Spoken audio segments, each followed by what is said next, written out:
Eu vou apresentar o nosso convidado, é o Dr. Júlio Luschmann, uma das maiores autoridades do Brasil em saúde natural. Ele é fitoterapeuta clínico, neurocientista, formado em nutrição e filosofia, com 6 pós-graduações, mestrado e doutorado em naturopatia, formado por instituições como a Pontifícia Universidade Católica do Paraná, PUC.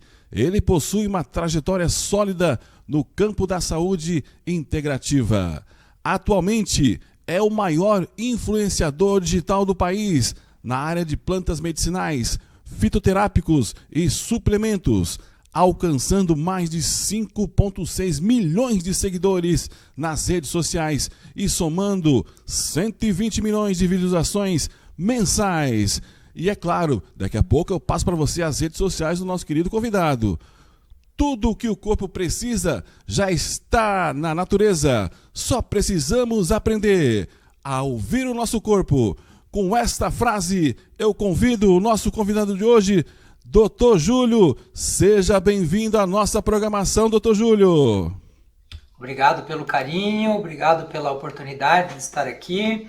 Acredito que todas as vezes que nós temos a chance de nos conectarmos a outras mentes, nós também temos a chance de transformar o mundo à nossa volta e fico honrado pelo convite. Maravilha, doutor. Seja bem-vindo sempre. Para começar o nosso podcast, doutor, eu gostaria de, primeiramente, colocar para o senhor como surgiu esse seu interesse por plantas medicinais, doutor. É uma curiosidade que todas as pessoas que têm e que curtem o senhor através das redes sociais têm esse interesse em saber como é que o senhor teve esse interesse, doutor. Eu nasci no mato, né? Nasci no sítio, e desde pequeno a gente lida com essa coisa da planta, o plantio, a colheita, o tratamento a partir do uso de chás, mas acredito que, como a grande maioria das pessoas, a gente é muito mais usuário do que pesquisador, né? E eu vim para a cidade grande quando eu tinha 12 anos de idade, e a partir daí eu me afastei bastante desse quesito natural. E eu passei a fazer ali estudos na área de filosofia, neurociência, depois fui para nutrição, aí me aprofundei nessa parte da nutrição tradicional, que trabalha muito com a coisa do cardápio, a coisa da comida e tudo mais. E no meu primeiro doutorado, quando eu fazia doutorado em educação, eu estudava lá a parte de cognição, né, como é que a nossa mente funciona e assim por diante e tal. E eu tinha uma clínica nessa época e nós atendíamos crianças e adolescentes que tinham problemas com a questão da aprendizagem. Então, crianças que não conseguiam se manter um comportamento interessante na escola, um TDAH, começaram a aparecer crianças naquela época já com autismo, crianças com dificuldades de escrita, comportamentais.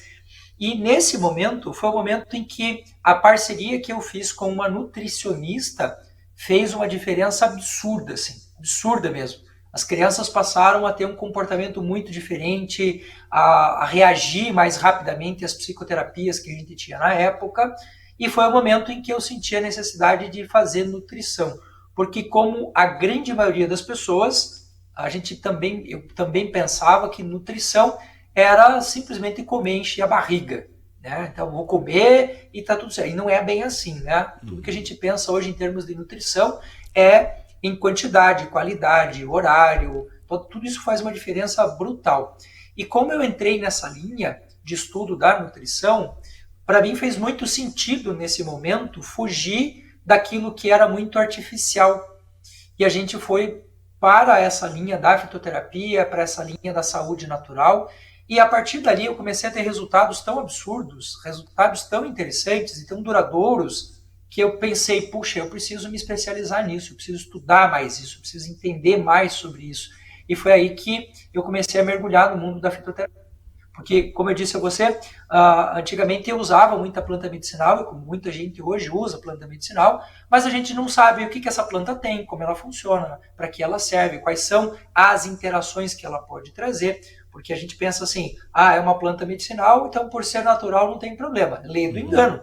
Nós estamos falando aqui de remédio. Um fitomedicamento é um medicamento feito de plantas, mas é medicamento, ele está lá dentro da alopatia tradicional, onde você tem a aspirina, onde você tem o escitalopram, você tem também lá o carvacrol, você também tem o geraniol, que são substâncias extraídas de plantas. Então, eu comecei a estudar nessa linha e aí não parei mais, né? Aí fui para nutrição clínica, a própria fitoterapia, né? Um aprofundamento nessa linha. E a naturopatia é uma área do conhecimento que está começando a abrir caminho aqui no Brasil. Eu estou fazendo meu doutorado nos Estados Unidos, terminando agora, na metade do ano que vem, porque no Brasil não tem.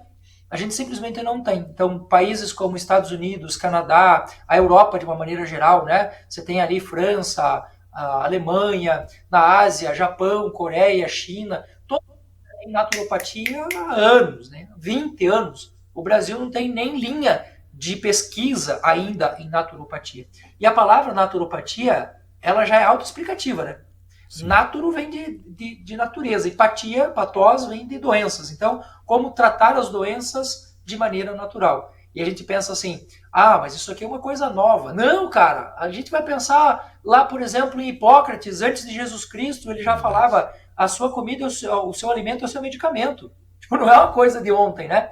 O problema é que nas últimas décadas, principalmente no último centena de anos, né, nós tivemos uma influência muito grande das big pharmas no mercado, trazendo o medicamento como a solução dos problemas e tirando tudo aquilo que é natural. Então a gente tem um privilégio muito grande no ativo químico, no ativo artificial, e não estou dizendo que ele é ruim, ele tem a sua função, ele tem o seu porquê, tem a sua lógica de estar ali, mas antes de chegarmos no químico, tem muita coisa natural que pode ser feita antes da gente ir para o remédio. Então esse é um pouquinho o resumo da minha história aí, de como que eu fui parar nessa linha da fitoterapia, porque às vezes a pessoa pensa assim, o cara é influenciador na fitoterapia, então ele nasceu dentro disso. Não. Esse é um interesse que foi surgindo ali com o tempo, né? Muito bem, doutor. Doutor, um desses momentos decisivos que transformou a sua carreira, para quem está assistindo a gente e pode se espelhar e pode ter uma dedicação e pode ter um espelhamento visando o que o senhor produz hoje e vislumbrando um futuro para a própria pessoa. Que momento foi decisivo para o senhor fazer essa virada de chave? Eu acho que todo mundo tem uma motivação para fazer tudo que a gente faz. Até as coisas erradas a gente tem alguma motivação por trás, né? E eu sempre estive motivado para essa parte de pesquisa e de desenvolvimento de conhecimentos na área de cognição e emoção. Então eu nunca olhei para o corpo, eu sempre olhei para a mente. Sim. Até o dia em que eu sofri um acidente, perdi um dedo da minha mão, e aí mergulhei numa crise emocional e numa crise corporal, porque eu passei a ter problema com peso, o intestino virou do avesso, meu cabelo caiu, a minha barba ficou branca, e aí aquilo se instalou como um caos na minha vida, né? Eu que sempre fui um atleta, nunca fui profissional do atletismo, mas sempre fui um atleta. Eu sempre pesei ali na casa dos 74, 75, de repente eu tô lá em 110. É algo muito errado que estava acontecendo comigo, porque não é padrão para o meu corpo pesar tanto. E claro que isso me trouxe uma série de problemas, glicemia alta, resistência insulínica, um caos mesmo, né? E eu já era professor universitário nessa época, eu já trabalhava na PUC do Paraná, e eu quis entender o que estava acontecendo comigo. E como eu tinha livre acesso aos cursos, todos os cursos, eu consegui cursar muitas disciplinas da medicina, da psicologia, fiz um estágio bem extenso, 2 anos e meio em psiquiatria, acompanhando toda essa parte de residência em psiquiatria, apesar de não ser médico formado na área, né? Hoje eu sou da área de nutrição, mas eu fui garimpando várias coisas. Psicologia, fiz praticamente todas as disciplinas, fiz várias pós, que eu não concluí, porque meu objetivo não era o título, era o conhecimento, e esse foi um momento muito preponderante. Segundo, talvez grande momento que eu tive para olhar para essa questão da saúde foi o nascimento dos meus filhos, porque você há de convir comigo, e talvez o espectador aqui que está assistindo a gente também vá concordar com isso, é muito mais fácil a gente dar conselho para os outros do que dar conselho para a gente mesmo, né? Então, a falar com o pai dos filhos dos outros é muito mais fácil.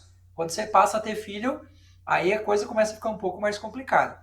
E um terceiro momento, que foi muito definitivo para que eu mergulhasse no mundo do intestino, propriamente dito, foi o câncer do meu pai e o câncer do meu irmão mais novo.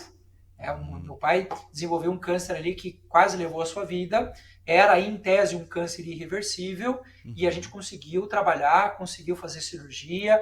O meu pai usou colostomia, né, aquela bolsinha que fica aqui do lado, durante Sim. 2 anos, em tese irreversível. A gente conseguiu reverter isso com alimentação, diminuição de peso, processo anti-inflamatório, regulei uma diverticulite violenta que meu pai tinha, enfim, todo um processo. E o meu irmão mais novo, com 25, 26 anos, câncer de intestino também, você já acendeu uma luz, assim, né? Eu acho que a melhor motivação que existe no mundo para a gente procurar alguma coisa é quando a gente faz para a gente mesmo ou para ajudar alguém que está Verdade. muito próximo da gente, né?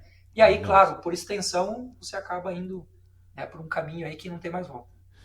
Muito bem, doutor. Doutor, essa sua verificação, essa sua colocação sobre essa sua carreira, né? E o senhor colocando detalhes sobre a sua vida pessoal e também familiar, desperta e cria essa empatia com todos nós que estamos assistindo. E o senhor colocando para a gente como é o doutor Júlio na vida real também. Então isso aí é muito legal porque traz uma visão diferente daquela que o senhor só coloca ali, traz informação.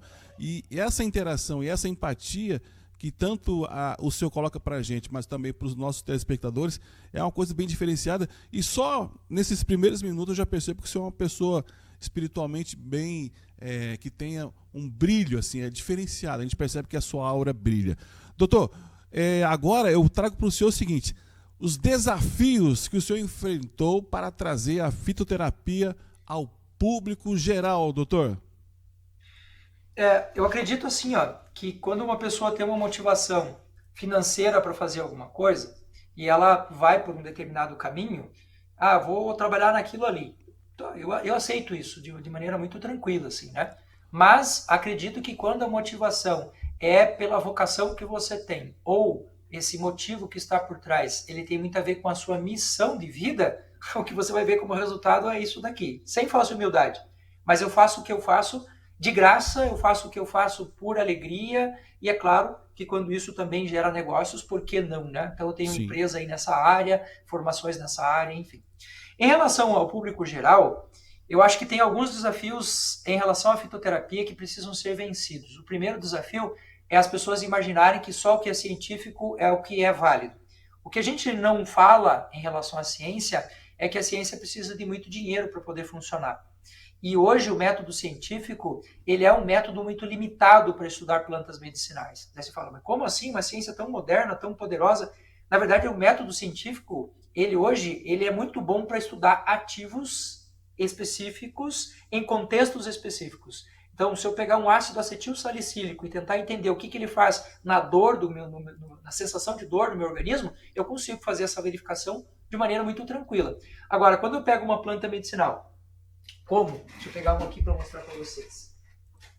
Se eu pegar uma planta medicinal como a calêndula officinalis é uma flor, a calêndula sozinha, ela tem mais de 800 elementos químicos. Não há método científico suficiente hoje que consiga estudar a interação desses 800 elementos no corpo humano. Então, a ciência também tem as suas limitações. Então, a primeira coisa é assim, gente, não é porque uma coisa não é científica que ela não é válida. Se eu fosse por esse viés, eu teria que jogar filosofia, sociologia, literatura, eu teria que história, tudo na lata do lixo, porque nada disso é científico. Então, são caminhos que a gente utiliza para chegar à verdade, ao conhecimento. Segundo, resgatar na população essa coisa do interesse pelas plantas medicinais. Antigamente, você ia na casa de uma pessoa e você encontrava na entrada da casa dessa pessoa pelo menos umas 10 plantas medicinais. Ali você tinha um pé de hortelã, um pé de arruda, um pé de salsinha, um pé de cebolinha, você encontrava um pé de orégano e tal, e as pessoas, apesar de não terem explicações profundas, sabiam para que servia. A malva para garganta, o orégano para vermes, eu vou usar a calêndula para minha pele, eu vou usar a camomila para deixar meu cabelo mais bonito. Então as pessoas tinham muito isso. Hoje em dia, você encontrar uma planta medicinal na casa de alguém é artigo absolutamente raro. Absolutamente raro. E eu estou falando não do cara do apartamento, que esse eu até entendo. Não tem lugar para plantar. Mas eu vou para o interior hoje, vou na casa de um agricultor, um cara que tem terra para caramba, e ele não tem um pé de planta medicinal plantado na frente da sua casa. Então, hoje um desafio muito grande é retomar isso. Só que nós estamos, nesse momento, vivendo uma era de ouro para a fitoterapia. Por quê? Porque as redes sociais, elas não estão mais atreladas às grandes televisões e às grandes redes hoje que entregam para as pessoas só o conteúdo de quem paga mais. Hoje, uma rede social como essa que eu estou aqui com vocês agora, ela entrega tudo. E isso tem transformado de maneira muito significativa a sociedade, porque as pessoas elas não ficam mais presas. Hoje não é incomum que um paciente, ao chegar lá na frente do seu médico, do seu nutricionista, do seu fisioterapeuta, do seu dentista, pergunte para ele, não tem uma opção fitoterápica para isso? E isso causa uma pressão no sistema, porque o médico, o profissional da área de saúde, de uma forma geral, ele se sente obrigado a saber sobre planta medicinal, a saber sobre óleo essencial. Se você não souber e falar besteira, você hoje vai ser taxado como alguém que está fora do sistema. Então não tem mais como. As redes sociais promoveram uma forma de revolução, eu diria, na questão do conhecimento. Hoje não existe mais limitação, né? Eu tenho vídeos meus aí compartilhados no WhatsApp em grupos de famílias que passam de 80, 90 milhões de visualizações, né? Ou seja, numa população em que hoje no Brasil nós temos aí em torno de 208 milhões de pessoas, a chance de que alguém tenha me visto ou recebido um vídeo meu no WhatsApp é muito grande, né? Imagina o poder que isso tem hoje. É verdade. E todos os dias o senhor aparece na minha timeline. É no TikTok, é no Instagram, é no YouTube, nos Reels. É impressionante. Mas eu fico feliz porque é uma informação útil pra gente. O grande sucesso que eu percebo que o senhor tem é porque o senhor traz informação útil e que tem a ver com o dia a dia das pessoas. Então o senhor traz um vocabulário simples, entendível, onde as pessoas no seu próprio dia a dia ficam percebendo que elas têm um remédio no seu quintal e às vezes nem sabiam. Eu sou uma dessas pessoas. Eu tenho várias plantas aqui na minha casa aqui e não sabia. E foi através do senhor mesmo que eu aprendi que essas plantas que estão aqui pode fazer a gente se regenerar completamente. Então, eu fico assim feliz e percebo que a grande parte do seu sucesso é em função do que a pessoa que o senhor é e principalmente a informação como ela chega tão simples para a gente, doutor. É importante que a gente sempre destaque. Para você que está chegando agora aí, estamos entrevistando o Dr. Júlio, olha, autoridade máxima na fitoterapia do Brasil. O cara é o cara, então prepara aí porque nós estamos só começando, agora já estamos só com 18 minutos de live aqui, de podcast, mas as informações vão chegar pontualmente para você. Agora eu vou perguntar assim, doutor, a questão da fitoterapia de forma simples e acessível. O senhor tem como especificar 3 plantas que todos devem conhecer, que poderiam ter na sua casa? Sim, primeira coisa importante é a gente entender que fitoterapia, tudo que tem terapia no final, significa que é um método que usa uma linha, uma vertente. Então, se eu estou usando homeopatia, eu estou utilizando doses homeopáticas de um monte de coisas que eu tenho à minha volta, minerais, vitaminas, ativos que vêm de plantas, ativos que vêm de animais e outros seres. A fitoterapia, fito significa que eu estou utilizando essencialmente plantas. E essas plantas, elas podem ter uma característica de medicamento. Então, eu posso ter ali um medicamento à base de plantas. Então, um xarope de guaco, eu estou fazendo um medicamento. Ele é remédio tanto quanto o outro remédio que eu tenho por aí. Uhum. E eu posso utilizar a planta inteira. Então, quando eu pego uma planta como essa daqui, a calêndula, né? Aqui dentro eu tenho planta inteira. Eu posso, a partir daqui, fazer um chá. Olha lá, calêndula amarelinha, ó, cheirosa. É uma flor sensacional. Nossa, o cheiro disso aqui é sensacional. Então, a fitoterapia é a área do conhecimento que trabalha ostensiva e extensivamente com plantas. 3 plantas que a gente precisa ter em casa. Depende muito do que você está buscando no seu dia a dia como forma de tratamento para as patologias que você tem. Obviamente que isso vai variar de maneira significativa. Uma pessoa que está passando por um câncer vai ter 3 plantas preferidas lá. Uma pessoa que tem problema de intestino vai ter 3 plantas lá. De uma maneira geral, eu diria para você algumas plantas que são sensacionais. Orégano. O orégano é extremamente interessante para a gente ter na nossa vida, porque o orégano controla fungo, bactéria, verme, ele é anti-inflamatório, o orégano ajuda no processo respiratório, o orégano, o tomilho, a manjerona, né, que são todos ali da mesma família. Hoje a gente trata doenças que são consideradas doenças muito graves, como doenças pulmonares, né, inflamatórias pulmonares. O pulmão ele é um órgão muito sensível. Tudo que você faz com o pulmão tem que ser muito bem cuidado, tem que ser muito bem tratado, porque ele é muito sensível. Ele não aguenta porrada como aguenta o seu coração, o seu fígado, né? O pulmão ele é muito sensível. E o óleo de orégano, o óleo de tomilho, são utilizados para fazer o tratamento de doenças inflamatórias via inspiração, né? Então você pinga ali, por exemplo, e faz, né, uma inalação de orégano, ele é sensacional. Uma outra planta que eu diria para as pessoas terem em casa, que é fácil de plantar, ela nasce em qualquer lugar, é a sálvia. A sálvia salva, né? Para usar ali um trocadilho interessante, né? A sálvia, ela melhora o funcionamento do intestino, ela melhora a nossa pele. A sálvia traz para a gente ali um contexto de regulação hormonal, ela ajuda no sono, ela ajuda a acordar. Se eu tomar ela de manhã, ela me mantém acordado. Se eu tomar ela no finalzinho da tarde, ela me prepara para o sono, né? Uma outra planta que eu acho indispensável as pessoas terem em casa é a cúrcuma. A cúrcuma longa, o açafrão da terra, né? Cuidar para não confundir com o açafrão verdadeiro, que é uma flor, né? A cúrcuma é um rizoma, é uma batatinha ali, né? A cúrcuma, ela tem função de promoção de hormônios, como a serotonina, ela é pró-serotonina.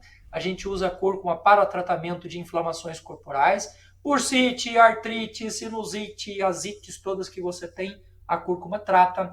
Ela vai ajudar a melhorar o teu funcionamento do intestino, ela vai melhorar o trato gastrointestinal, ela também ajuda a controlar quantidades excessivas de micro-organismos patológicos no nosso intestino. Então, assim, seria quase impossível eleger apenas 3 plantas, né? Sim. Mas essas 3 eu diria para você ter com certeza em casa. E, na verdade, a gente, em boa parte das vezes, quando eu estou conversando com o paciente, acontece isso que você falou agora. Eu estou ali falando sobre uma planta e a pessoa fala, nossa, eu tenho isso aqui no meu jardim, eu tenho isso aqui na minha casa, então use o que você tem ali. O que a gente tem que ter cuidado em relação às plantas é que o que torna uma planta medicinal é o contexto onde ela está sendo plantada, é a forma com que ela está sendo cuidada. Se eu planto uma planta medicinal numa área da minha casa que tem pouca terra, que eu não adubo, que não pega sol, ela vai continuar sendo uma planta medicinal, mas com potencial muito abaixo do que ela poderia. Então, a planta medicinal, ela precisa de um cuidado especial, né? Muito bem, doutor. Doutor, uma pergunta aqui que acaba de chegar para a gente aqui e os nossos telespectadores estão assim acompanhando atentamente as suas colocações. Os maiores erros no uso de plantas medicinais, doutor, e já o senhor já cola também na sequência, quais são os riscos de automedicação e se o senhor tem alguma história real sobre esses casos de automedicação? Tenho, claro. Existem riscos muito graves hoje que são controlados hoje, inclusive pela Anvisa, mas entre existir uma lei e existir fiscalização, nós temos 2 mundos muito diferentes. Então, realmente existe a lei ela é rigorosa em relação a isso, mas em termos de aplicação, as coisas não são tão simples assim. Por exemplo, nós sabemos que uma planta medicinal tem mais, como a calêndula aqui, tem mais de 800 elementos químicos presentes aqui dentro. Imagine que eu estou fazendo um composto para tratar uma dor articular e eu vou usar a calêndula, a losna e a arnica. São 3 plantas. Somadas essas 3 plantas, a quantidade de elementos químicos e a complexidade que eu tenho dessa solução é absurda. Se eu já não consigo entender o que uma planta sozinha faz, imagino que 3 plantas juntas vão fazer. Então hoje a gente trabalha com uma limitação na mistura das plantas, que quando você é muito bom no que você faz, e eu estou dizendo assim, ó, eu trabalho com plantas, eu estudo plantas, eu faço doutorado em plantas, e eu não faço uso de mais do que 3 plantas nunca. Aí o que acontece? Eu passo ali na esquina, tem uma loja de plantas naturais, de produtos naturais, e eu passo lá, está escrito assim, ó, chá 7 ervas para o emagrecimento. Você fala, ô querido, quem foi que fez essa mistura aqui? A pessoa, ela disse, não, fui eu. Mas por que você fez essa mistura? Ah, eu misturei isso daqui porque eu peguei as 7 plantas que são emagrecedoras e misturei. Ah, então deve potencializar o processo ali de perda de peso. Não é bem assim, tá? Não é bem assim, muito pelo contrário. Este é o caso em que nós temos morte de pessoas hoje. Nós tivemos um caso recente em janeiro deste ano de uma enfermeira que fez uso de uma dessas misturas aí para emagrecimento. Veja, uma pessoa da área da saúde, em tese alguém esclarecido, em tese alguém que deve saber o que está fazendo. Sim. Esta pessoa morreu. Isso é uma coisa extremamente grave. Nossa. É impressionante, doutor. A pessoa que é da própria área, né? E acabar cometendo aí um erro assim meio grotesco, mas é por falta de, até mesmo como o senhor disse, né? Falta de conhecimento. Doutor, a questão, como os princípios ativos naturais afetam o cérebro dos seres humanos? Nós temos aí uma questão muito interessante em relação a isso, que é assim, ó, o nosso corpo ele evoluiu a partir do contato que nós temos com o mundo à nossa volta. Se você pegar todas as teorias aí, teoria evolucionista, até mesmo as teorias religiosas, como o cristianismo, vão trazer a ideia de que Deus fez a terra, depois fez as plantas, depois fez os animais, aí colocou isso aqui, aquilo ali e tal, e por último aparece lá o ser humano. Na teoria da evolução é a mesma coisa. Você vai pegar lá, nós temos 4 bilhões de anos de história. Ali em torno de 300 milhões de anos surge a primeira forma de vida. O ser humano surgiu nos últimos 150 mil anos, né? Então, o que nós somos perto dos 300 milhões de anos que tem a vida? Nada.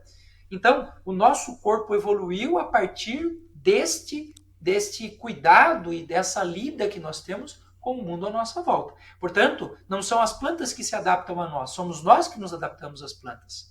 Por exemplo, o ser humano existe em nós um sistema chamado sistema nervoso.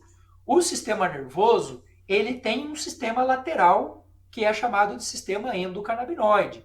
Quando você vai pensar em endocannabinoide, você já vai pensar em cannabis e o pessoal já liga isso com a cannabis medicinal ou a maconha. Não. O sistema endocannabinoide, ele é afetado por picão preto, por equinácea, por copaíba, por uma série de plantas que, ao serem ingeridas pelo ser humano, vão ter nesses receptores do sistema endocannabinoide uma ação. Então, por exemplo, uma pessoa que usa hoje o óleo de copaíba, quando entra lá no nosso sistema endocannabinoide, esse óleo de copaíba deixa essa pessoa muito mais calma, muito mais focada, com menos ansiedade, com menos depressão. Hoje nós sabemos, por exemplo, que o Hipericum perforatum, que é a nossa erva de São João, é hoje uma das plantas mais interessantes no mundo para o tratamento de depressão, mais até do que alguns remédios que nós temos à disposição.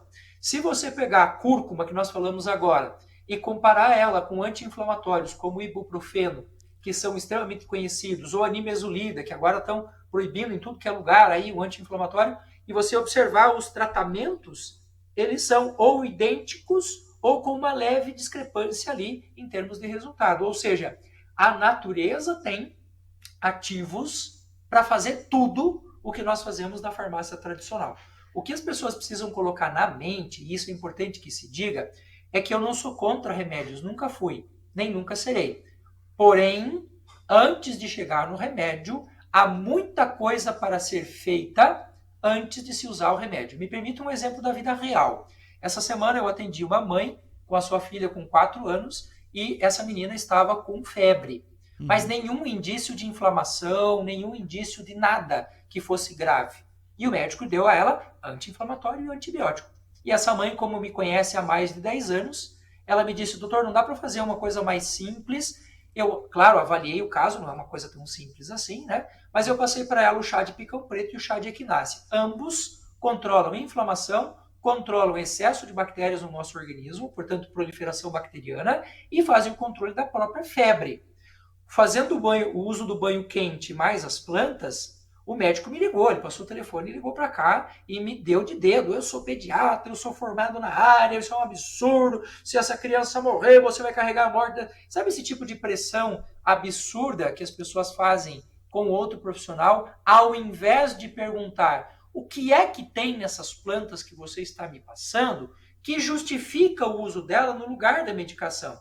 A pessoa não faz esse tipo de pergunta. Ele só sobe no pedestal da formação técnica dele lá, como se a área que ele estudou fosse a área que ele todo mundo, e ao invés de sentar com a gente e falar, olha, o Bidens pilosa, que é o nosso querido picão preto, ele tem este ativos que fazem o controle do teu sistema, que é o mesmo sistema que comunica a dor no nosso organismo, comunica o processo de febre. Quando ele age nesse sistema, ele desarma esse sistema. Olha, mamãe, até 38 graus, a gente não está com febre, é o seu corpo tentando trabalhar para tirar uma bactéria, um fungo, um patógeno. Então dá um banho frio nessa criança, um banho morno, você vai controlar essa febre. Resultado, a mãe ficou entre a cruz e a espada, né? É claro Sim. que ela me ligou e falou, e aí, doutor, o que eu faço? Você confia no meu trabalho? Confio no seu trabalho. Então vamos fazer tratamento com ervas, deixa os remédios aí, se piorar, claro, é óbvio que a gente vai para o remédio, não tenha dúvida nenhuma. Sim. Resultado, anota lá os períodos de febre dessa criança, a temperatura e o tempo entre um evento de febre e outra, e a gente vai modulando com planta medicinal. Adivinha?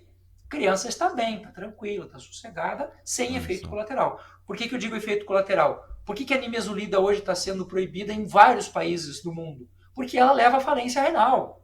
Ela leva a lesão renal grave. Ah, mas a medicação ela é segura. Ela é segura porque ela foi testada em seres humanos saudáveis. Quando a pessoa fala o paracetamol não faz mal para ninguém, ele foi testado num fígado saudável.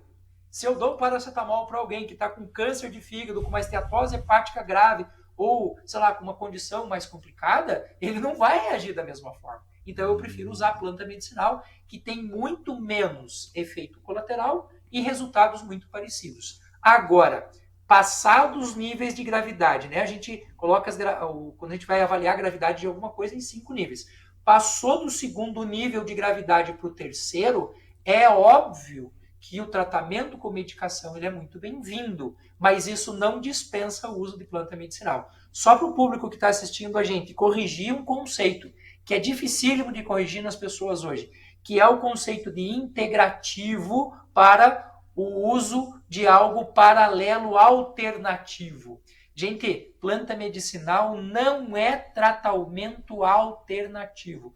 Planta medicinal é tratamento integrativo. Qual que é a diferença? O tratamento alternativo é um é inimigo do outro, ou A ou B.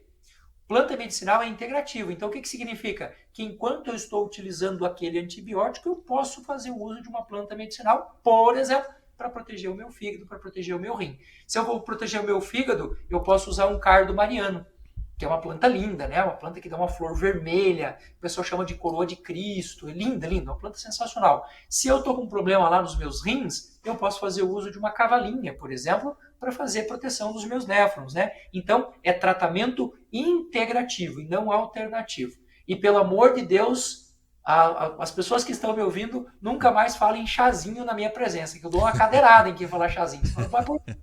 A gente tem que falar sobre as plantas medicinais com o mesmo respeito que você trataria a sua mãe. Você não chama a sua mãe de mãezinha, a sua casa de casinha, o seu trabalho de trabalhinho. Você chama sua mãe de mãe, sua casa de casa, seu trabalho de trabalho. Então, chá é planta medicinal. Doutor, não tem uma plantinha? Não, não tem. Não existe plantinha. Plantinha é aquela planta pequenininha quando está nascendo. Nem plantinha, nem chazinho, nem ativozinho, nem óleozinho, nada disso. A gente tem que usar isso numa categoria ali de defesa realmente da fitoterapia. Muito bem, estamos aí entrevistando o Dr. Júlio. Hoje, tenho certeza que hoje vai ser uma das maiores lives da minha história, porque eu percebo que o conteúdo aqui é gigantesco. E o termo chazinho, a partir de agora eu já vou tirar também, eu não quero levar cadeirada, doutor. Não quero levar cadeirada, porque eu também Mas as era pessoas não fazem isso por mal, tá? As pessoas não fazem isso por mal. Esse reducionismo que a gente utiliza, quando a gente vai, por exemplo, ensinar uma criança, né? Eu cansei de ver isso. Olha a vaquinha! Que mané é vaquinha? Mas é uma vaca. A criança tem que aprender uma linguagem. Tudo no diminutivo, aí depois ela tem que aprender tudo de volta da maneira correta. Aí causou um caos na cabeça da criança. Verdade. Então não é galinhazinha, vaquinha, cadelinha, cachorro. Não. Usa sempre o termo da forma correta. E, de novo, isso não é uma crítica e nem uma paulada em ninguém. É só pra gente dizer para as pessoas, vamos colocar as coisas nos seus devidos lugares. Muito bem. E isso aí, doutor, eu também percebo que em relação aos outros profissionais médicos, né, a quebra de paradigmas é uma resistência gigantesca em relação a esse novo assunto, porque isso traz com que a gente venha a retomar nossas origens. Porque antigamente não tinha essa questão dos antibióticos. Lógico, faz a diferença, que nem você falou, existe um grau de diferença, aí tem que entrar, com certeza.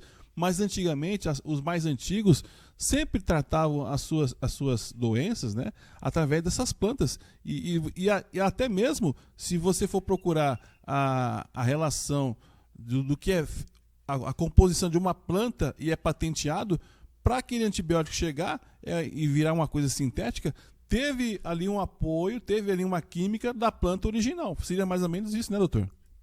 Em torno de 40% dos medicamentos consumidos no planeta hoje, eles são essencialmente extraídos de plantas. Então, metade do que a gente tem, né? Mais ou menos. A outra metade é uma imitação do que a natureza já nos propõe. Então, exemplo, se você pegar um óleo essencial, então aqui eu tenho um difusor, ó, vou ligar meu difusor aqui, o pessoal vai ver que está saindo uma fumacinha ali em cima. Isso aqui é um óleo essencial que é extraído diretamente da planta. Se eu pegar os ativos desse óleo essencial e levar para um laboratório, eu consigo pegar esses ativos separados, juntar todos eles e fazer uma essência. Veja, a diferença de uma essência é que é um produto artificial, morto, sem vida, e o óleo essencial é um produto vivo. Eu extraí ele da planta do jeito que ele está na planta. Ele é um produto vivo. Maravilha. Maravilha, maravilha, doutor. Pô, é muito aprendizado numa live só. Doutor, agora vamos começar agora a esquentar o conhecimento, porque agora vamos falar do dia a dia das pessoas.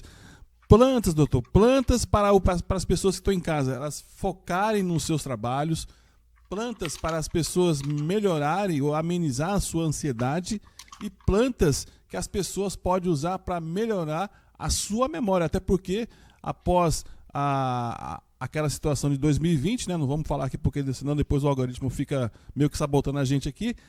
Essas situações de memória, ansiedade e foco foram meio prejudicados, né, doutor? Sim.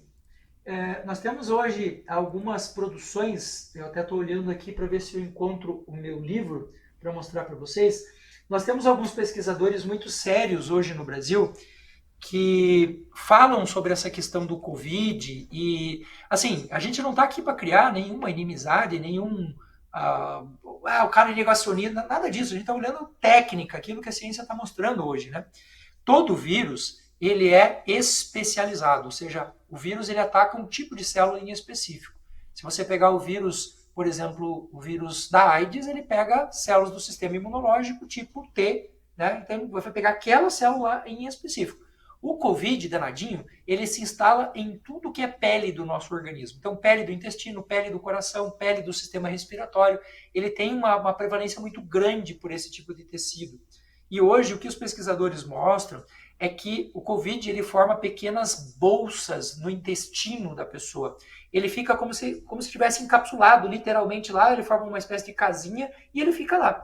Como o nosso sistema imunológico, boa parte dele, né, mais de 80% das células do nosso sistema imune estão estocadas no intestino, essas células vão reagir à presença desse vírus. E quando tem essa reação, nós produzimos um tipo de substância chamada citocinas inflamatórias.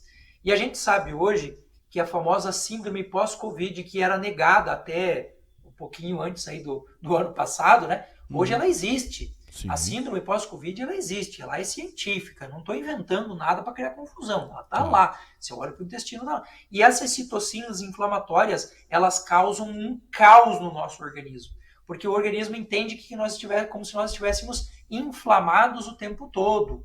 Então é literalmente um caos o que acontece. Quando a gente entende isso, a gente entende que as plantas medicinais podem ter uma ação muito interessante nesse quesito. Por exemplo, se eu sei que eu estou muito inflamado, uma equinácea, a planta chamada equinácea, ou o picão preto, que eu falei para vocês agora, tem um poder antioxidante, anti-inflamatório absurdo. Se você pegar chás que são comuns do nosso dia a dia, como o chá verde tem algumas substâncias na sua composição que são potentes antioxidantes e diminuidores do nosso estresse oxidativo. Então, uma pessoa inflamada é uma pessoa que está muito oxidada. A oxidação ela é uma coisa ruim para a gente. Porque, por exemplo, todo mundo fala mal do colesterol. Porque o colesterol do cara está alto. O colesterol alto não quer dizer nada, assim como o colesterol baixo também não quer dizer muita coisa.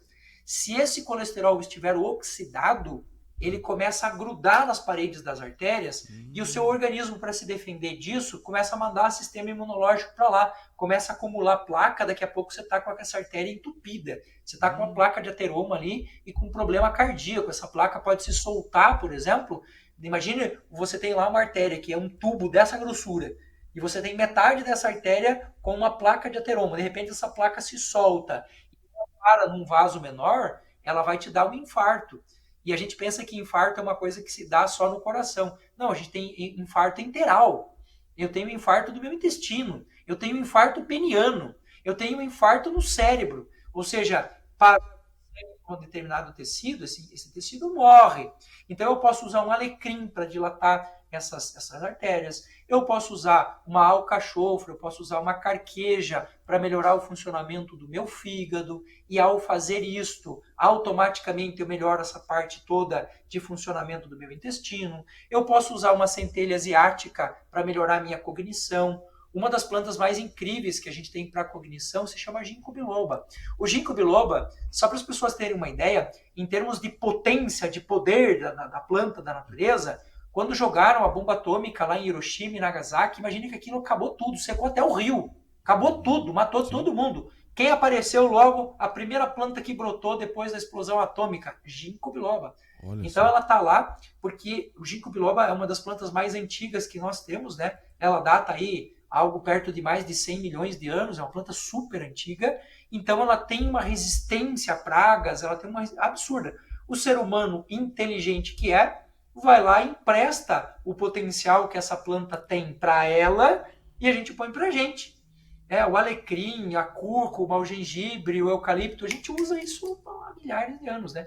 Então, a gente vai vendo aí que as plantas elas vão entrando nesses sistemas, vão modulando esses sistemas, e são plantas simples. Você planta ginkgo biloba no quintal da sua casa, se você quiser.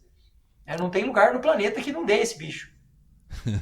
É verdade, doutor. Isso aí, essa planta ela é bem popular mesmo.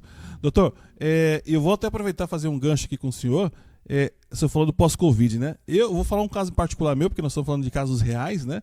Eu percebi, doutor, que depois do pós-Covid, o meu sistema imunológico ficou meio que nervoso, assim. Do jeito que o senhor descreveu aí, do jeito que o senhor falou, eu falei, cara, é pra mim isso aí, é pra mim. Então, e como negar isso, né, Alessandro? Como negar isso? O que a gente está vendo hoje acontecendo no nosso país, em alguns países, é as pessoas sentadas atrás de um banco, de um microfone, discutindo coisas e teorias. Gente, para de discutir teoria e olha para as pessoas. Para de sentar e criar teorias negacionistas ou positivistas. Cara, olha para as pessoas que estão do seu lado. É muito mais inteligente a gente olhar para a natureza do que ficar discutindo. Tem gente que, como esse médico que eu citei agora, né? Porque você não é pediatra, porque não sei... Cara, olha para o resultado do negócio, pelo amor de Deus, para de discutir teoria, olha para o resultado. Infelizmente, isso é uma coisa que tem se feito muito pouco no Brasil, né? Verdade. Muito bem, doutor. Doutor Júlio, autoridade máxima na fitoterapia do Brasil e fazendo esses cursos no exterior aí, enfim, o cara realmente põe o conhecimento para fora e traz com simplicidade, que isso é mais importante para você que está assistindo a gente aí, traz com simplicidade e principalmente essa empatia que ele tem com a gente é muito importante.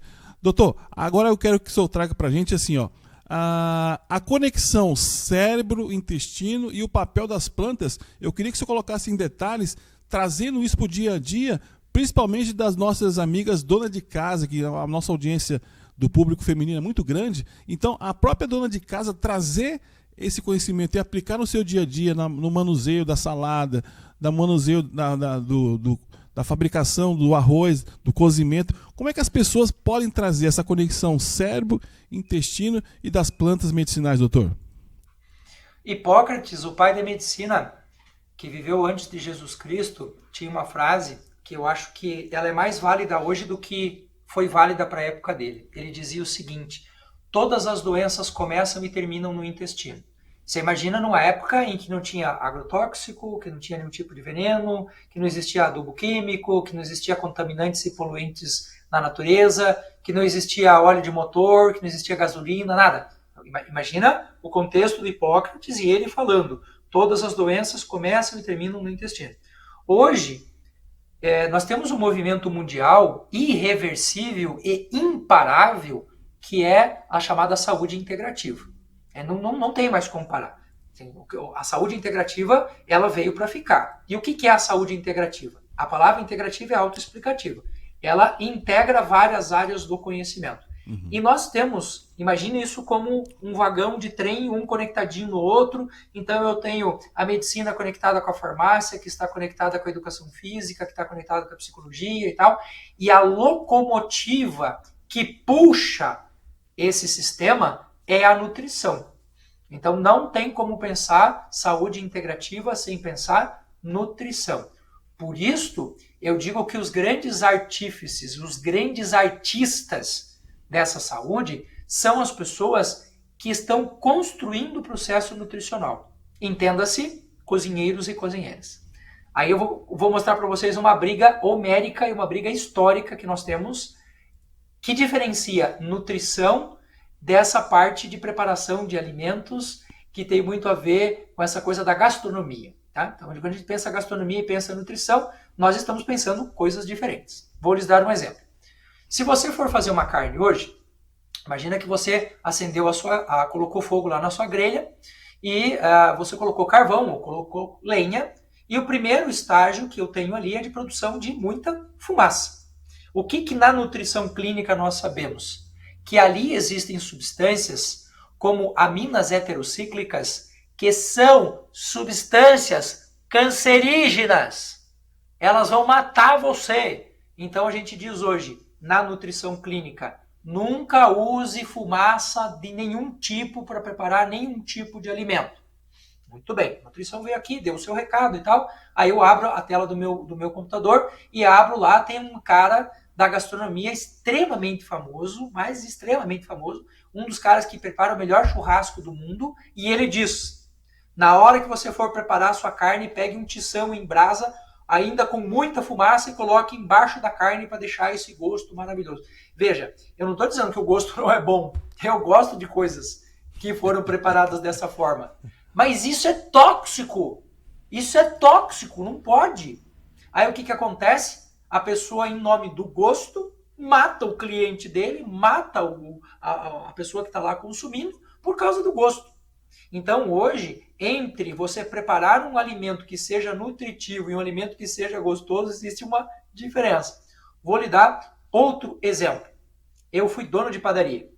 E para fazer pão, você precisa de um pão fofinho, senão ninguém compra o teu pão. Se o teu pão não for bonito, que não for aquele pãozão, ninguém compra. Então eu sei hoje que o trigo que nós temos é um trigo que tem uma carga de glúten infinitamente maior, 30 vezes maior, do que o trigo de antigamente. Então só o trigo do jeito que ele está hoje, ele já é um problema.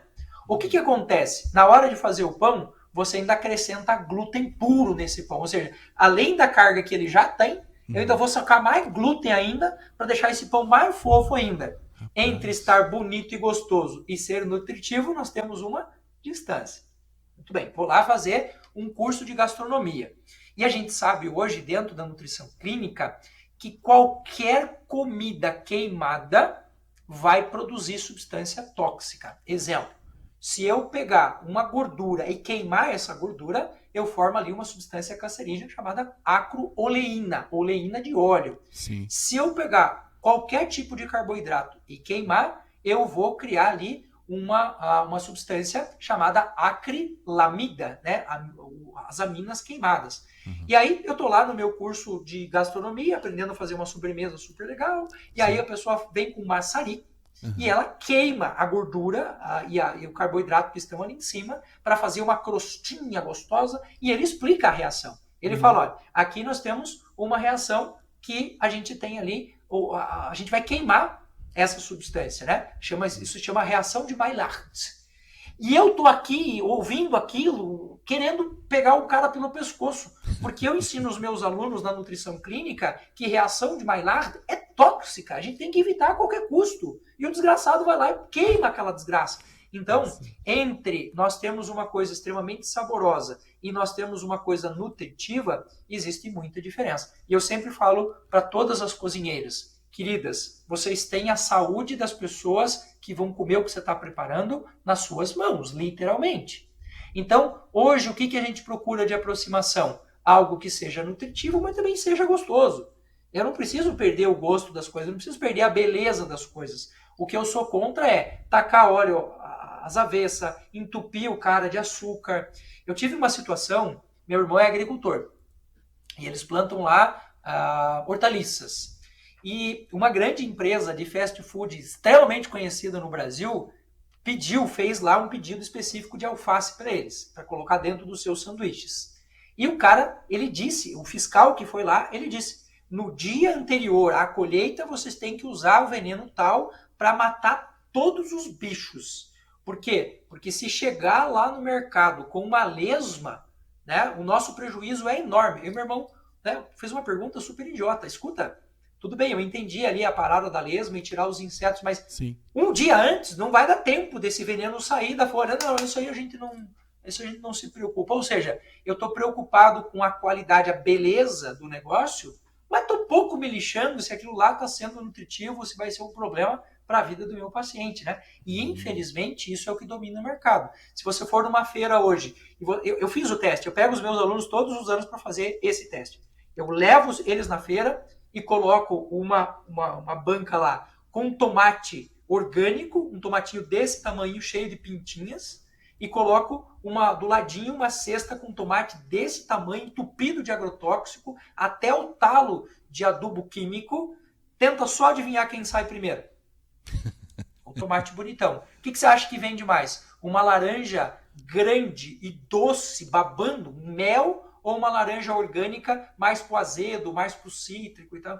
Então, é necessário que as pessoas tenham uma consciência de que elas é que criam a demanda. Enquanto tiver gente querendo comprar só coisa doce, o mercado vai estar entregando só coisa doce. Enquanto todo mundo estiver buscando só coisa linda, o mercado vai estar entregando só coisa linda. E é uma coisa óbvia, né? É o que regula o mercado.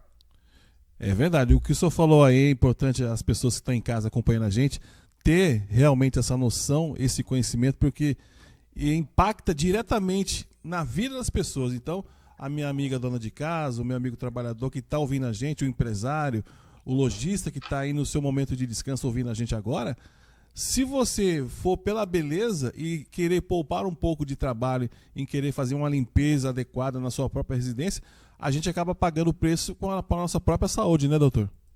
Você sabe que na Idade Média, uma das doenças que mais matou pessoas na Idade Média foi a gonorreia. A gonorreia ela leva um caos no organismo e pode levar à formação de câncer e morte. E o símbolo da gonorreia, quando se fez lá uma campanha enorme para as pessoas, olha, toma cuidado, o símbolo era uma menina muito bonita.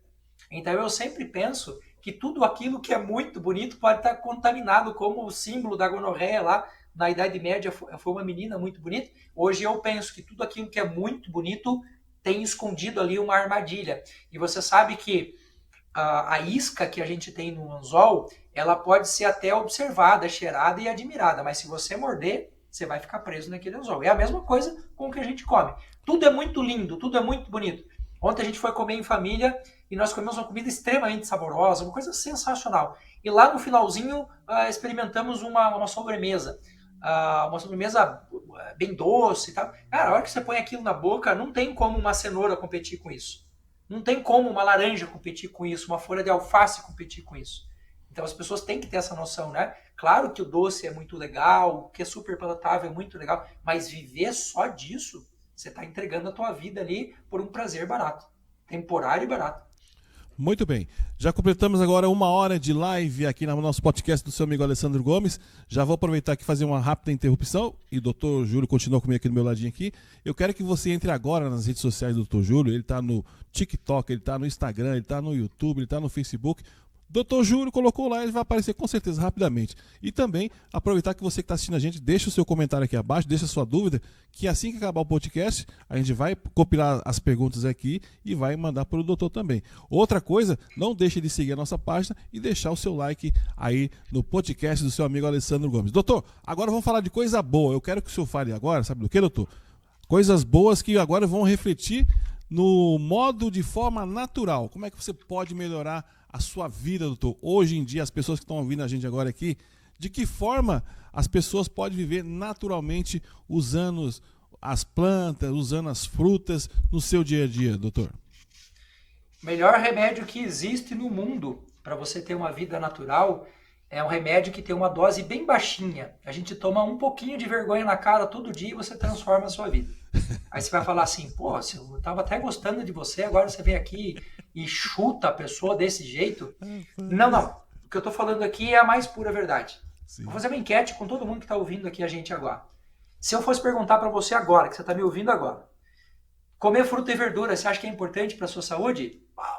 Eu acho legal, eu acho importante. Né? Dormir bem, você acha que é importante para a sua saúde? Doutor, concordo, dormir é uma coisa super legal. Fazer atividade física, você considera que é uma coisa essencial para a vida?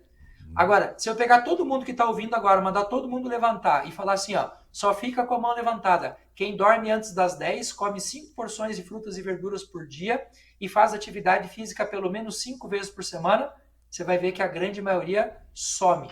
Então, muitas vezes a pessoa vem me procurar e vai procurar outros profissionais da área de saúde exatamente com essa pergunta. O que é que eu preciso fazer para ter uma vida excelente? E eu olho para a pessoa e sem nenhum pudor eu digo, você tem que tomar vergonha na cara e fazer o que você sabe que funciona.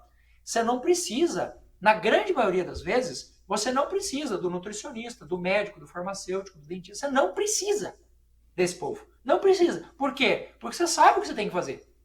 Agora, o que você vai buscar quando você vai buscar um atendimento? Você vai buscar uma coisa milagrosa, uma coisa sensacional. Então, assim, é óbvio, é evidente que de um determinado ponto para frente, do processo de adoecimento, tem muita coisa que a gente pode fazer. Claro que tem.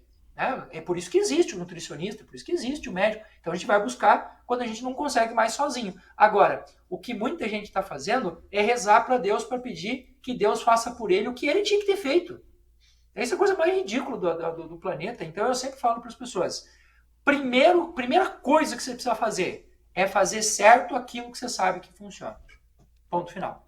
Segundo, acrescentar coisas na sua vida é uma ação que você faz depois que você tira da sua vida aquilo que te faz mal. Doutor, não entendi. Vou falar de novo o que Hipócrates sempre falou.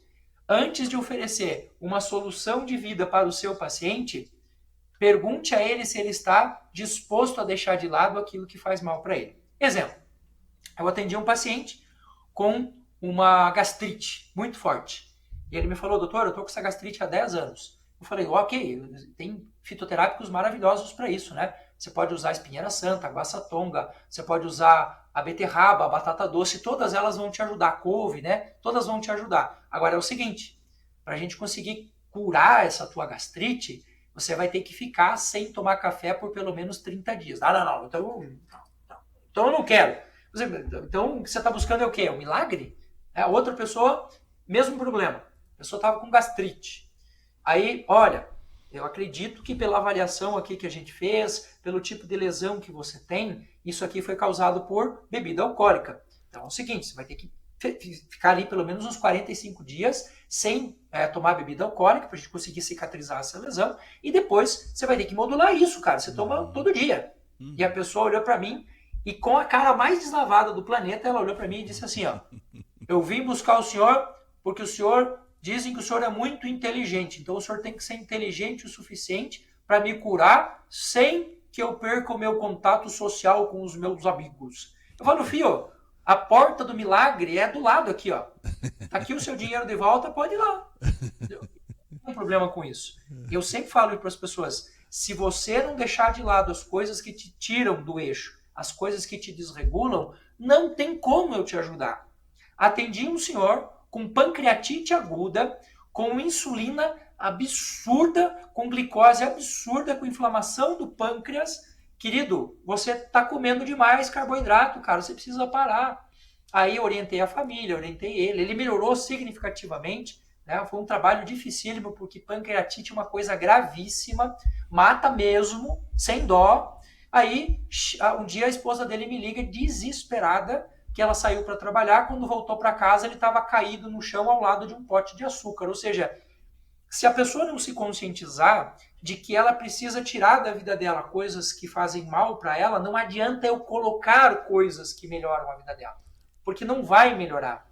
A pessoa, situação que aconteceu há 2 ou 3 semanas, né? Nós fizemos aqui um fitoterápico chamado Fito Esbelt, que é uma fórmula que ajuda no emagrecimento. A pessoa veio, comprou 6 potes e levou para casa.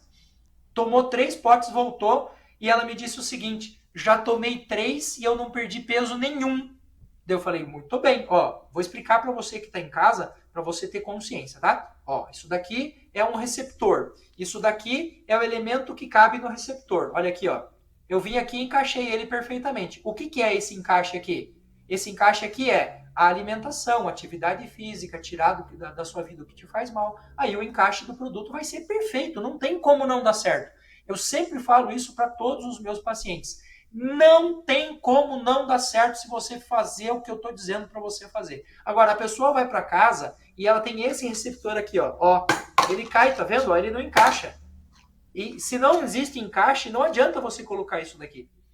O fitoterápico não vai fazer milagre, ele não vai te ajudar. Assim como nenhum remédio vai te ajudar. Ou eu vou usar aquela canetinha mágica que vai me fazer emagrecer. Não vai ser sustentável, não vai ser duradouro. Eu vou fazer uma cirurgia de redução de estômago, porque aí eu vou emagrecer. Não vai. Hoje, as cirurgias no Brasil, que são cirurgias de redução do estômago, em 2 anos tem 40% de reincidência e a pessoa voltar a engordar. Em 5 anos, vai para 70%. De cada 10 pessoas que fazem bariátrica, 7 voltam a engordar.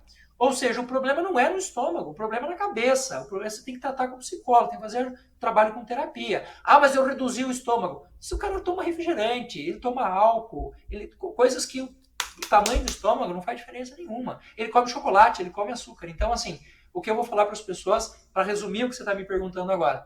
Doutor, o que eu posso fazer na minha vida? Tomar vergonha na cara e fazer o que você sabe que funciona?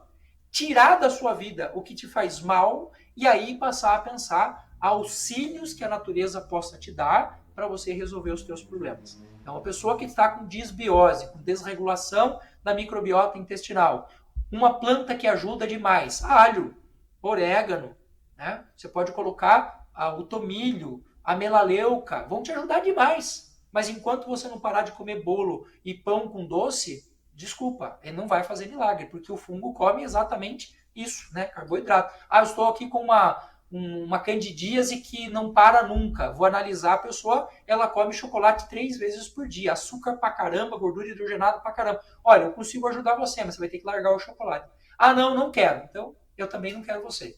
Porque eu só aceito ajudar gente que quer e aceita ser ajudado. Do contrário, não. Porque daí você vai embora, vai falar mal do fitoterápico, vai falar mal do meu atendimento e não está fazendo o que você precisa fazer. Eu sei que isso não é simples e que às vezes a gente precisa de ajuda, por isso a saúde integrativa, né? O nutricionista junto com o psicólogo, que está junto com o professor de educação física, que está junto com o médico, aí funciona. É uma conexão de profissionais que vai levar com certeza ao sucesso da nossa saúde, que é o nosso bem maior. Doutor, o senhor lá no início falou pra gente que o senhor é empresário e agora eu vou abrir um espaço para o senhor colocar todo o seu case de produtos e apresentar para os nossos telespectadores que já estão aqui animados, só esperando esse momento para que o senhor apresente e cada produto, e também se o senhor tiver algum curso também de reeducação alimentar, fica à vontade, doutor. Agora esse espaço é do senhor, olhando para a câmera. Eu tenho uma empresa que se chama Fitoessência, que é essa empresa aqui. Ó. Deixa eu mostrar para vocês aqui. Ó, isso aqui é a Fitoessência. Aí tem muita gente que quando me vê falando sobre produtos ou me vê fazendo propaganda de produtos, comentam embaixo assim, ó. Ah, eu gostava muito de você antes, mas agora que você se vendeu, ou eu não gosto mais de você. Deixa eu explicar uma coisa para vocês. Eu, Júlio César, eu só busco na natureza o que tem de melhor. Assim como eu só busco no mercado aquilo que tem de melhor. Se existir alguém que produz uma coisa de qualidade, eu vou dizer para você sem medo de ser feliz. Pode buscar esta empresa e esta empresa. O problema é que em relação à suplementação e a plantas medicinais, nós somos muito mal servidos no nosso país. As pessoas usam estratégias que não são legais. Por exemplo, A Anvisa determina que alguns produtos, alguns minerais e vitaminas podem ser utilizados até determinada quantidade. O que as empresas fazem? A mesma coisa que a menininha fez lá ao misturar as 7 ervas, né? Pegam todo mundo, colocam tudo e entregam para você. Gente, isso não funciona. Por que não funciona? Porque não é assim que a coisa toda tem que ser. Então, eu montei a minha empresa porque eu estava num momento da minha vida de um nível de indignação com produtos falsos, com produtos mal cuidados, que eu abri a minha empresa. Então, hoje, fazer propaganda da Fitoessência é algo que me deixa muito feliz. Por quê? Porque eu sei que o que eu estou indicando, eu conheço do começo ao fim. Eu sei que a interação entre os elementos vai entregar o resultado que eu estou falando para você. Então, falar da Fitoessência não é apenas fazer comércio. Falar da Fitoessência é mostrar para você que aquilo que tem no mercado e que eu estou dizendo, que eu estou lhe entregando, eu estou assinando embaixo. Eu estou dando o meu nome ali e estou trazendo para você algo que eu acredito. Isso aqui é coisa que eu uso com a minha mãe, com a minha avó, eu uso comigo, eu dou para minha filha, eu entrego para o meu sobrinho. Então eu tenho certeza que aquilo que eu estou entregando funciona. Hoje eu tenho uma linha de fitoterápicos e de plantas medicinais que vem assim, ó, em embalagens que tem que ser desse jeito. Planta medicinal que você encontrar em recipientes que pegam sol já não são mais medicinais.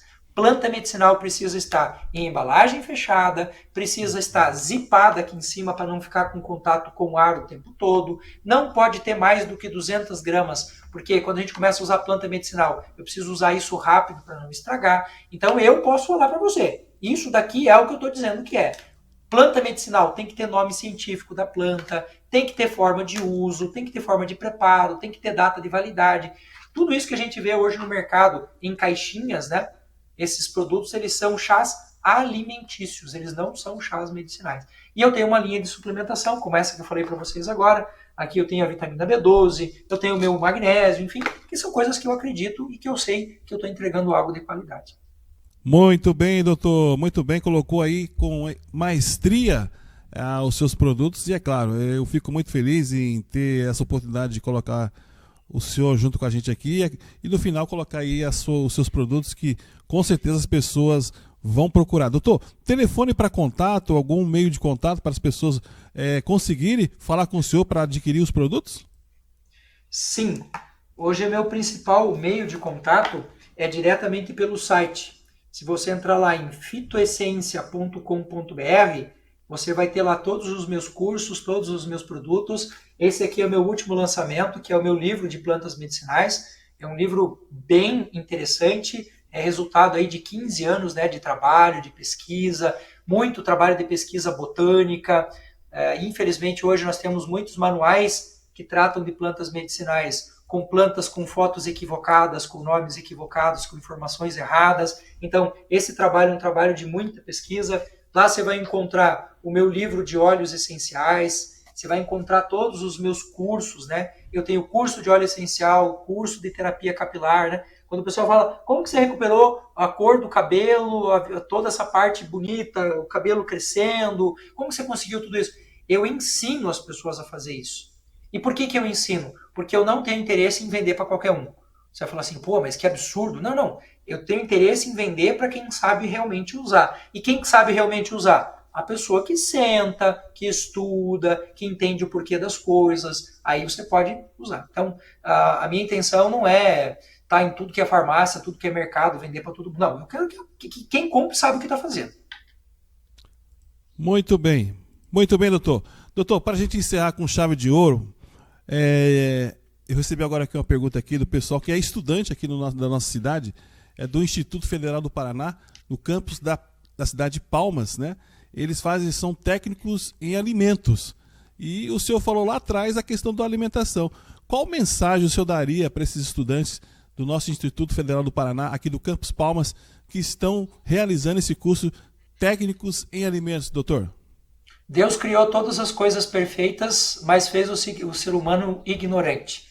Eu sempre digo que os técnicos ou as pessoas que estudam são aqueles que vão pegar a maravilha da natureza e traduzir de uma forma simples para que todo mundo que está na ignorância consiga ver a luz. Os técnicos de alimentos, eles vão ter, por um lado, um desafio muito grande, que é responder à necessidade do mercado, que é entregar produto industrializado com qualidade, mas cheio de contaminantes, cheio de corantes, cheio de conservantes. Então, tragam para as pessoas a informação, porque a partir do momento em que a pessoa que está te ouvindo sabe o porquê e o que ela está fazendo, ela pode tomar a decisão de fazê-lo. Por exemplo, eu falei agora para vocês, não faça o teu churrasco enquanto tiver fumaça na sua brasa. Isso é tóxico. Veja, isso é uma coisa tão simples que a partir de hoje, quem está aqui nos ouvindo e vai preparar o seu churrasco de domingo, não vai mais deixar fumaça lá, não vai mais queimar. Então,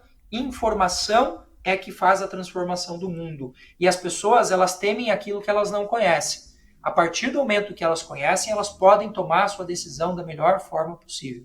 Eu espero que todos esses alunos que hoje estão se formando tenham essa consciência e não se rendam ao mercado no sentido de apenas ganhar dinheiro. Trabalhar com alimentação é trabalhar com o futuro da humanidade. Quem trabalha com alimentação tem nas mãos o futuro da humanidade. Muito bem, doutor Júlio. Doutor Júlio, eu só agradeço o senhor por esse momento ímpar aqui na minha vida, tá? Deus abençoe o senhor sempre, a sua família. Deixa aqui o nosso podcast à disposição do senhor para qualquer outro momento. Eu falo para o senhor, a doutora Medeiros também vai, na próxima semana, vai estar com a gente aqui. Eu acho que também é sua colega de trabalho também, ela vai estar por aqui. Mas eu quero que o senhor faça o seguinte, a mensagem final e as suas considerações, agradecimentos, doutor. Eu quero que o senhor olhe para a sua câmera aí e fale lá dentro dos olhos dos nossos telespectadores. A minha mensagem final, ela tem a ver com a minha missão de vida, aquilo que eu chamo de grande tema da minha vida. Ensine tudo o que você sabe, sem reservas, não guarde nada para você. E seja você a mudança que você quer ver no mundo. Pratique aquilo que você faz. Infelizmente, eu vejo hoje profissionais da área de saúde falando para as pessoas que elas precisam ter saúde e elas mesmas são as pessoas mais doentes que existem. Então, seja você o exemplo daquilo que você quer ver no mundo e ensine o máximo que você puder, sem reserva nenhuma. Muito obrigado pela oportunidade e um excelente dia para todos. Obrigado, doutor. Um abraço para o senhor, tudo de bom. Vamos para você que curtiu a nossa live, o nosso podcast. Daqui a pouco eu volto trazendo mais informações. Não sai da sintonia, não. Um abraço, doutor. Tudo de bom para o senhor, para a sua família.